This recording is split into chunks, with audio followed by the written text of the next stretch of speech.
Oke, hari ini kita akan membahas satu ide yang kelihatannya simple, tapi dampaknya luar biasa. Gimana caranya mengubah rasa takut akan kegagalan menjadi data? Iya, beneran, menjadi data. Coba deh ingat-ingat lagi, ada nggak sih proyek yang kamu tunda terus? Atau mungkin hobi yang pengen banget dicoba tapi nggak jadi-jadi? Sering kan, alasannya cuma satu, pertanyaan kecil di kepala kita. Gimana kalau gagal? Dan tenang aja, kamu nggak sendirian kok. Nah, itu dia masalahnya. Rasa takut itu kayak tembok raksasa yang kita bangun sendiri. Tembok yang ngalangin kita buat tumbuh, buat jadi lebih kreatif, buat nemuin hal-hal baru. Padahal di balik tembok itu ada banyak banget hal-hal keren. Pertanyaannya, gimana cara ngerobohin tembok itu? Caranya ternyata simple banget, cuma butuh geser mindset sedikit aja, yaitu ubah tujuan jadi eksperimen. Jadi gini intinya. Dengar kata tujuan aja tuh rasanya udah berat ya. Ada beban harus sukses. Kalau enggak, ya gagal. Tapi coba deh ganti sama kata eksperimen. Rasanya beda kan? Eksperimen itu soal coba-coba, soal belajar. Dalam eksperimen, nggak ada tuh yang namanya gagal. Yang ada cuma data baru. Coba kita lihat bedanya. Di satu sisi, tujuan itu isinya tekanan, kaku, dan seolah-olah udah final. Gagal, ya udah, selesai. Di sisi lain, eksperimen itu soal kesempatan, soal rasa penasaran, dan kegagalan itu jadi data. Nah, menurut kamu, mindset mana nih yang lebih bikin kita pengen gerak maju? Nah, ini nih yang keren. Daripada kita pusing ngejar hasil akhir yang sempurna, kita ganti jadi bikin hipotesis. Jadi kita nggak lagi ngejar target, tapi kita ngajuin pertanyaan. Mirip kayak ilmuwan di lab, gitu.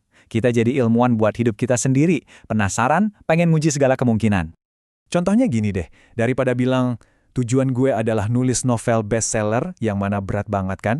Coba ganti eksperimennya jadi, kira-kira apa ya yang terjadi kalau gue nulis tiap hari selama 30 hari? Nanti kalau di akhir bulan novelnya belum jadi, ya nggak apa-apa. Kamu nggak gagal, kamu cuma dapat data baru buat eksperimen selanjutnya. Oke, mungkin ini kedengarannya bagus di teori aja ya. Tapi beneran berhasil nggak sih di dunia nyata? Nah, ada satu cerita klasik yang bisa jadi bukti kuat. Yuk kita bahas kisah pot keramik. Jadi ceritanya ada seorang guru keramik yang ngebagi kelasnya jadi dua tim. Tim pertama kita sebut aja tim kuantitas. Nilai mereka murni dari berapa berat total pot yang berhasil mereka bikin. Terus ada tim kedua, tim kualitas. Mereka cuma perlu bikin satu pot aja, tapi pot itu harus benar-benar sempurna. Buat tim kuantitas, aturannya jelas, bikin pot sebanyak-banyaknya. Kalau bisa bikin total 50 pon, dapat nilai A. Kalau 40 pon, dapat B, dan seterusnya.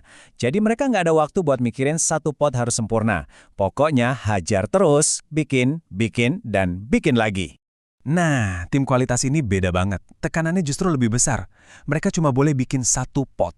Jadi mereka ngabisin waktu buat mikir, ngerencanain pot yang sempurna itu kayak apa ya? Terus mereka coba bikin satu pot itu tanpa cacat sama sekali. Kebayang kan tekanannya? Oke, sekarang pertanyaannya buat kamu. Menurut kamu, tim mana yang hasil akhirnya paling bagus? Tim yang ngejar kesempurnaan dalam satu karya? Atau tim yang ngejar jumlah karya sebanyak-banyaknya? Coba tebak. Udah siap sama jawabannya? Ini yang bikin kaget. Ternyata, pot-pot dengan kualitas paling bagus semuanya dibikin sama tim kuantitas. Loh, kok bisa?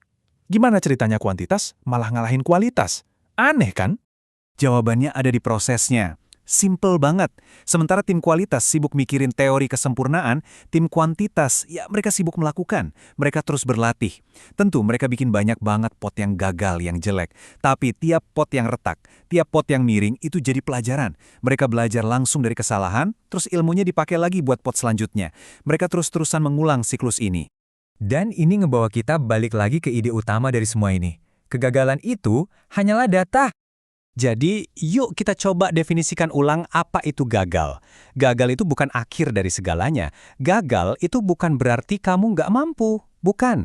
Gagal itu cuma sebuah titik data, sebuah informasi yang ngasih tahu, oke, cara yang ini nggak berhasil. Yuk coba cara lain di eksperimen berikutnya. Pegang prinsip ini baik-baik ya. Tiap hasil, mau itu sukses atau gagal, itu cuma informasi baru buat nentuin langkah kita selanjutnya. Jadi kalau kamu nyubah sesuatu dan hasilnya nggak sesuai harapan, itu bukan kemunduran, justru itu kemajuan. Kamu jadi tahu satu cara yang nggak berhasil, yang artinya kamu selangkah lebih dekat buat nemuin cara yang berhasil. Nah, sekarang giliran kamu. Coba pikirin deh, Satu hal aja yang selama ini kamu takutin karena, ya itu, takut gagal. Udah? Oke, sekarang lupain tujuannya. Ganti jadi pertanyaan, eksperimen apa yang bisa gue mulai hari ini kalau gue nggak takut gagal?